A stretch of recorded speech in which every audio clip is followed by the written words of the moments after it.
Gracias por continuar con nosotros aquí en este canal, en su comunidad. Vamos a cerrar esta noche con comentarios basados en el tema de la seguridad. Ya les adelantábamos por la mañana esta noticia que se da a conocer en torno a que integrantes de una jerarquía católica allá en Guerrero llevaron a cabo negociaciones con el narcotráfico para lograr precisamente diversos acuerdos y bajarle a la intensidad que se ha estado generando en los últimos días alrededor de diversas ciudades del estado de Guerrero, ciudades que han estado completamente, pero completamente sometidas a la violencia, particularmente de lo que es la familia michoacana, los ardillos, así como también los tlacos y otro tipo de grupos que tienen una presencia local y que actúan y operan como verdaderos grupos paramilitares. El obispo de la diócesis de Chilpancingo, Chilapa, José Jesús González, dijo que algunos de los grupos criminales no aceptaron un pacto porque no se pusieron de acuerdo en el reparto de los territorios que se disputan. Son los territorios, les han costado vidas, les han costado disque ganárselos y no los sueltan, dijo el prelado sobre las organizaciones que se negaron a establecer una tregua y que según fuentes locales se trató de los tlacos y de la familia, que son los que han generado muchísima, pero muchísima violencia, sobre todo en torno a Taxco. Las reuniones que cada obispo realizó en forma separada y con diferentes grupos de la delincuencia tuvieron lugar a mediados, por cierto, de enero. Esto ha dado pie, por supuesto, a todo tipo de comentarios, a todo tipo de señalamientos, que tanto el Estado está dejando de lado su labor, que tanto el Estado ha perdido el control de la situación, que tiene que venir la iglesia, que no tendría que ser su responsabilidad, a negociar precisamente con criminales. Se le preguntó al presidente López Obrador, quien estuvo en Acapulco Guerrero, ahí encabezó la mañanera, y él avaló que los obispos en Guerrero decidieran dialogar con los capos del narco para pactar precisamente esta tregua, ya que dice Andrés Manuel, todos debemos contribuir a la pacificación del país. Siempre los integrantes de todas las iglesias ayudan a la pacificación del país. Lo veo muy bien, todos tenemos que contribuir, pero desde luego la responsabilidad es del Estado. Así lo comentó Andrés Manuel López Obrador. Atención precisamente con ese tipo de declaraciones con base a lo que les acabo de mencionar. El presidente dice, bien por su participación, gracias por intervenir, son un liderazgo, son un poder, nadie lo puede negar, que tiene una injerencia, que tiene una influencia en lo que pasa en las comunidades guerrerenses, pero a final de cuentas es responsabilidad de nosotros, del Estado, a nivel federal, a nivel, por supuesto, estatal y municipal, asumir esta responsabilidad en donde sin duda, Evelyn Salgado ha quedado mucho, pero mucho a deber, ha dejado muchísimo que desear ella y precisamente incluso la forma como opera su padre, Félix Salgado Macedonio, que lo hemos comentado en otras ocasiones, durante su gestión precisamente como gobernante en el estado de Guerrero, particularmente en su estadía en Acapulco, fue cuando los Beltrán Leiva asumieron y se empoderaron de tal manera que llegaron a ser los grandes patrones de toda esta región. Incluso cuando Héctor Beltrán Leiva hacía fiestas en su mansión de Acapulco y era visto como el doctor, le decían, como el doctor, y recibía incluso a personajes del extranjero, a condes y demás miembros de la realeza. Hoy Guerrero vive una situación verdaderamente de pesadilla y quiero nada más darle una cuenta rápida. Por ejemplo, los comerciantes de Chilpancingo registraron la última semana bajas ventas en negocios de distintos giros debido a la falta de transporte público y a los hechos de violencia ocurridos principalmente en contra de los conductores. Varios de ellos dijeron, el 14 de febrero las repisas colgaron bolsas de regalos rojas, con corazones, alusivas al Día del Amor y la Amistad, paletas de corazón, algunas piezas de joyería, arreglos florales, chocolates, pero no se vendieron, no se vendieron. Una persona ahí en Chilpancingo, Juan Manuel Beltrán Sánchez, entrevistado por Amapola Periodismo Transgresor, dijo que en todo el día solamente habían entrado tres personas. Dos, por supuesto, que hubo un grupo de morenistas que ya rechazaron las candidaturas al Senado del actual senador y padre de la gobernadora, Félix Salgado Macedonio, y la diputada local con licencia Beatriz Mojica. Ellos consideran que definitivamente no representan ya los intereses de Morena y que en lugar de estar pidiendo seguir recibiendo apoyo del erario y sueldos del erario, deberían de haberse abocado precisamente a combatir la inseguridad desde sus respectivas trincheras.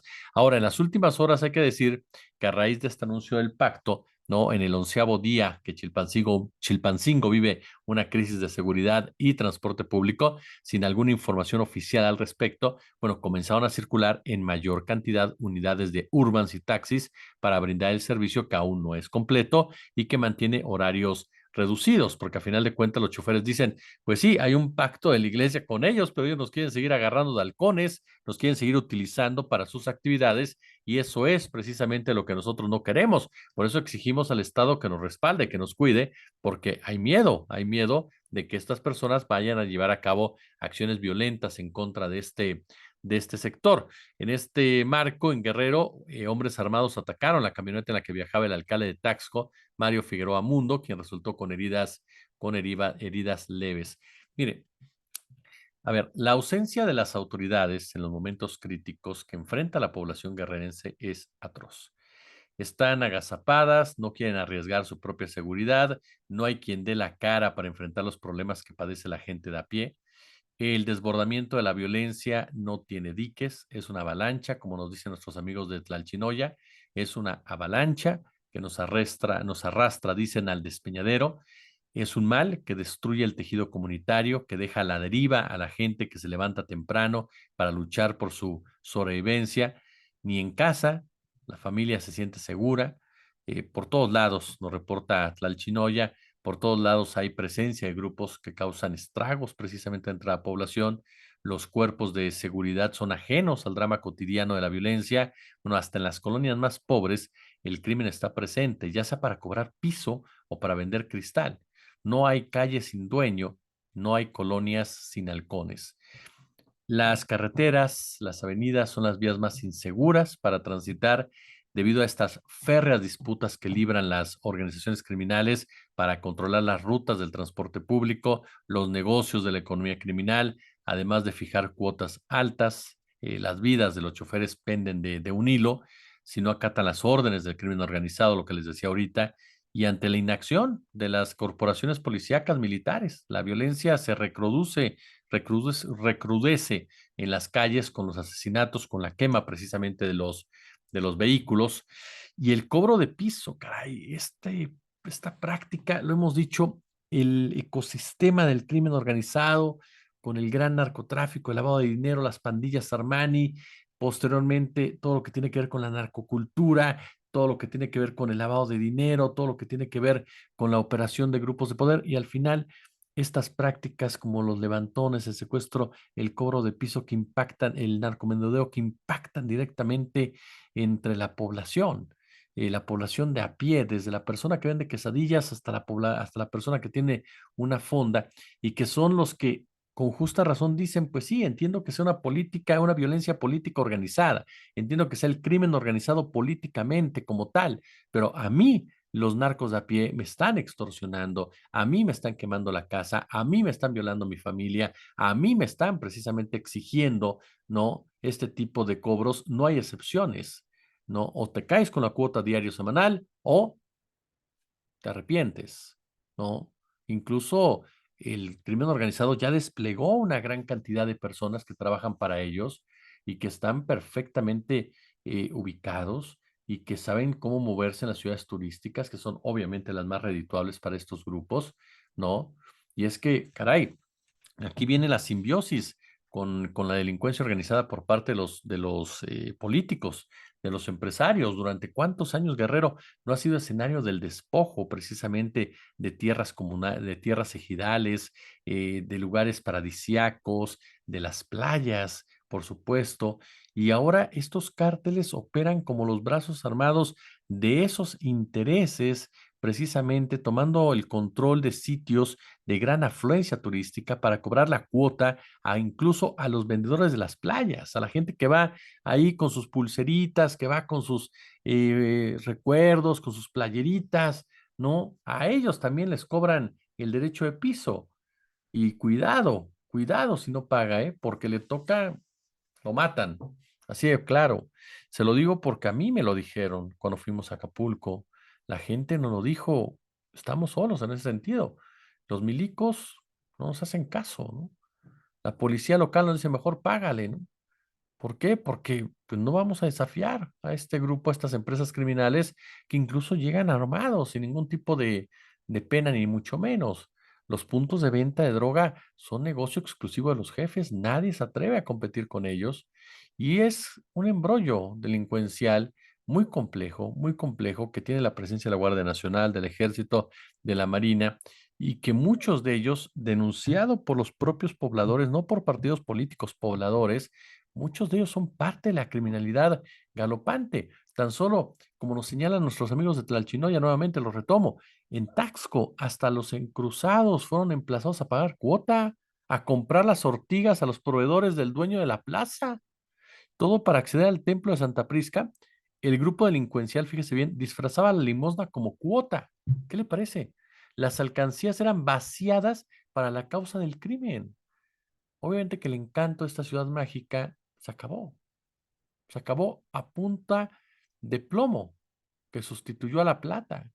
Las calles empedradas se mancharon de sangre, las balaceras desalojaron el centro, obligaron a cerrar comercios, las escuelas optaron por suspender clases ante las amenazas del crimen contra los transportistas. La autoridad municipal no solo se mostró indiferente ante el drama de la gente, sino que incluso el presidente municipal se fue a España, como se lo dijimos en un principio, en un momento, ¿no? En lugar de enfrentar con aplomo las amenazas del crimen organizado, quedó evidenciado, ¿no? Que la delincuencia organizada no tiene contrapesos que lo obliguen a replegarse, más bien se erige como un poder fáctico que es capaz de desmovilizar a la población, que es capaz de imponer su ley de fuego, que las fuerzas del orden no proporcionaron el auxilio que requería la población, que se limitaron a patrullar las calles para hacer visible su presencia, que la tranquilidad es un bien intangible que le fue arrebatado a los taxqueños. La capital del estado es el ojo del huracán del crimen organizado. ¿Qué es lo que dicen los expertos como Abel Barrera? A lo largo de los años se fueron incubando negocios truculentos entre la clase gobernante, los líderes de transportistas. La Dirección General de Transporte se transformó en la caja chica del gobernador en turno y las concesiones fueron las prebendas con que se aseguraban a las lealtades políticas y se conformaban clientelas partidistas. Muchos funcionarios atracaron a la misma dependencia que dirigían al agenciarse incluso al agenciarse concesiones sin límite alguno. Muchos políticos que siguen peleando cargos públicos cuentan con permisos en las principales ciudades del estado y se sirvieron con la cuchara grande e hicieron jugosos negocios con grupos económicos y con líderes de transportistas que velaron por sus intereses. Bueno, en estos pactos delincuenciales fueron forjando una mafia en el sector de los transportistas y con el tiempo se incubaron intereses políticos, económicos, delincuenciales, clientelares.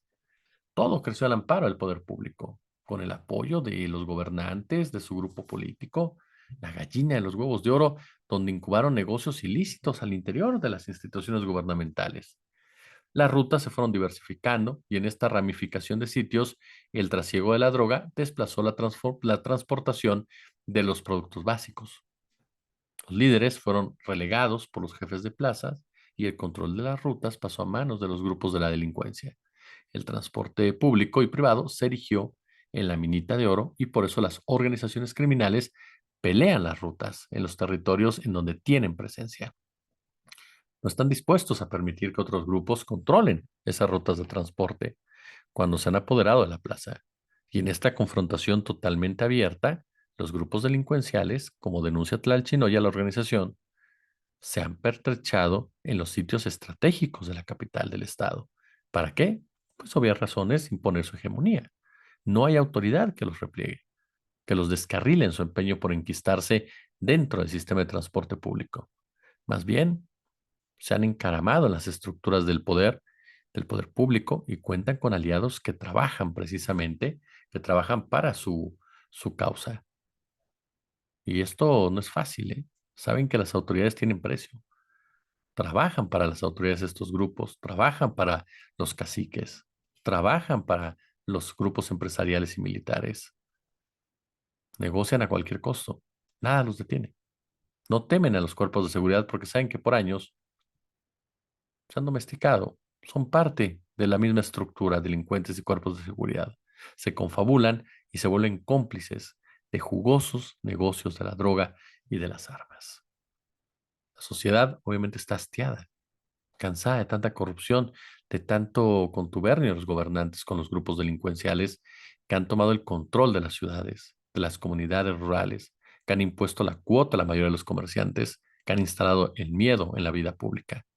Perdón, no se trata de simpatías o antipatías políticas, pero el gobierno de Evelyn Salgado se ha plegado a las directrices de los mandos del ejército que no han dado con resultados, definitivamente, en la construcción de la paz en el estado de Guerrero, un estado que desde hace muchos años, pero muchos años, ha sido escenario precisamente de la presencia militar. Y ahí fue en donde la cúpula militar, de la cual hemos hablado tanto, responsable de la desaparición de los jóvenes de Ayotzinapa, se empoderó y tomó el control del crimen organizado. Desde esa época viene el control del crimen organizado en Guerrero por parte de esa cúpula militar asociada al poder caciquil político de esa entidad y que convirtieron a Acapulco, por ejemplo, de la joya de la corona a un territorio constantemente en disputa, en donde muchas personas ya no quieren ir por la violencia que se ha desatado en el mismo. Es parte precisamente de estas historias en donde Guerrero ha sido sometido por sus recursos naturales, ha sido sometido por ser una sociedad que protesta, ha sido sometido por ser una sociedad que levanta la voz, ha sido empobrecido de manera estratégica por el crimen organizado. ¿Todo para qué? Para poder despojarlos a gusto, sin ningún tipo, por supuesto, de preocupación. Y en este marco, por supuesto, quiero aprovechar este espacio también rápidamente para comentarles una información que vale la pena definitivamente y que tiene que ver con, pues nada más ni nada menos que con Ismael El Mayo Zambada, así como lo escucha, el líder del cártel de Sinaloa, el verdadero líder del cártel de Sinaloa. Cierto que el cártel de Sinaloa lo hemos platicado ya en otras ocasiones. El cártel de Sinaloa está dividido en tres facciones. Está la de Ismael El Mayo Zambada, está la de Aureliano Guzmán, el famoso Guano, hermano Joaquín Guzmán, y está la de los menores, los hijos de Joaquín el Chapo Guzmán. Lo que era la facción, por ejemplo, de Dámaso desapareció completamente. La facción, por ejemplo, de Nacho Coronel o la facción incluso de Juan José Esparragosa el Azul fueron absorbidas por los otros grupos, particularmente del Mayo. Y el Mayo Zambada viene a cuenta porque la DEA pues da a conocer información relacionada a que ya lo está buscando también y lo acusa formalmente de traficar fentanilo. El gran jurado en Estados Unidos acusó formalmente a Ismael El Mayo Zambada, ¿no? De traficar esta droga, de traficar con este producto que ha generado decenas y decenas y decenas de miles de muertes en su territorio y fuera de él. Mire, nadie va a defender a la figura de Ismael El Mayo Zambada, un hombre vinculado directamente con el crimen organizado desde hace muchos años, pero que contrario a la narrativa oficial que nos quieren vender y que ya se los adelantaba en Guerrero, el Mayo no es más que otro actor en toda esta novela de terror. El Mayo Zambada se ha mantenido libre durante tantos y tantos años porque ha sido útil a la CIA, porque ha sido útil a la DEA, porque ha sido útil a los dos gobiernos, porque ha sabido jugar perfectamente sus cartas como operador, no porque tenga el control de lo que sucede en el mercado del verdadero crimen organizado. Él junto con el Mencho, junto con los Manchitos, junto con los Chapitos, junto con el Guano, junto con Joaquín Guzmán, el Señor de los Cielos, los Carrillo, los Félix, los que quiera. Son simples empleados precisamente de estos empresarios políticos, militares, que son los verdaderos responsables de toda esta situación que estamos viviendo. El tema del fentanilo, a pesar de los esfuerzos mediáticos de Estados Unidos, me parece que es el mejor ejemplo de lo que le digo. ¿Quién creó la crisis de fentanilo? ¿Quién creó el fentanilo? ¿Quién asesoró durante la creación del fentanilo? ¿Quién asesoró durante los procesos en contra de aquellos que soltaron el fentanilo al mercado? La industria farmacéutica es una de las industrias más fuertes del mundo, que ha hecho de la salud un negocio y que ha hecho de la producción de drogas parte medular del mismo, que ha creado mercados enteros de adictos dentro y fuera de su país, cuando hablamos de la Unión Americana, y que después, cuando se vuelve ya moralmente cuestionable, digámoslo así, empieza a distribuir a través del mercado negro. Se los decía el otro día, vean Kensington, por ejemplo, no en Kensington y estas ciudades Skin Road, estas ONGs que les dan droga a las personas para mantenerlos en esas condiciones porque ya no pueden dejar de estar consumiendo, reciben esa droga de la industria farmacéutica, que recibe millones del gobierno de los Estados Unidos. Es decir, es un juego perversísimo lo que hacen, crean el propio mercado, distribuyen las drogas y después crean a sus monstruos, a sus cárteles y después comienzan a repartir las culpas. ¿Por qué la DEA busca al Mayo? ¿Por qué el gran jurado decide acusar formalmente al Mayo? No lo sé, pero podríamos pensar en tres versiones, ¿no? Una, que se le acabó la suerte al Mayo Zambada, que consideran que ya es necesario mediáticamente colgarse esa medallita para seguir aceitando, por supuesto, la rueda, ¿no? Ya sabe usted que están en época electoral y por lo tanto, imagínese usted la detención del Mayo Zambada, lo que no le generaría a los Estados Unidos, al gobierno de Joe Biden de aquel lado de la frontera. Dos, que sea parte solamente de una campaña mediática. ¿Para qué? Para que no piensen que la DEA solamente está detrás de los chapitos y que hay una protección hacia el Mayo Zambada. Esto después, sobre todo, de que el Mayo fue retirado de la lista de los más buscados. Esa sería una opción más, ¿no? Y la tercera que esté siendo parte precisamente de una nueva negociación para poder ampliar ciertos territorios entre las agencias norteamericanas y este grupo criminal. Vamos a esperar qué es lo que sucede, por supuesto, más adelante. Lo cierto es que entonces ahí tiene usted también esta información importante, sin duda, en torno a la figura de Ismael El Mayo Zambada. Yo de verdad quiero agradecerles el favor de su atención durante este día, durante esta noche. Nos vemos mañana, por supuesto. Y como siempre, un gusto, como siempre, un placer. Pulgar arriba. Saluda a la persona que estornudó ahí atrás. Pulgar arriba, por supuesto. Compartan el video. Suscríbanse, denle a la campanita y con base a sus posibilidades, échenos el super chat y super gracias. Como siempre, un gusto. Como siempre, un placer.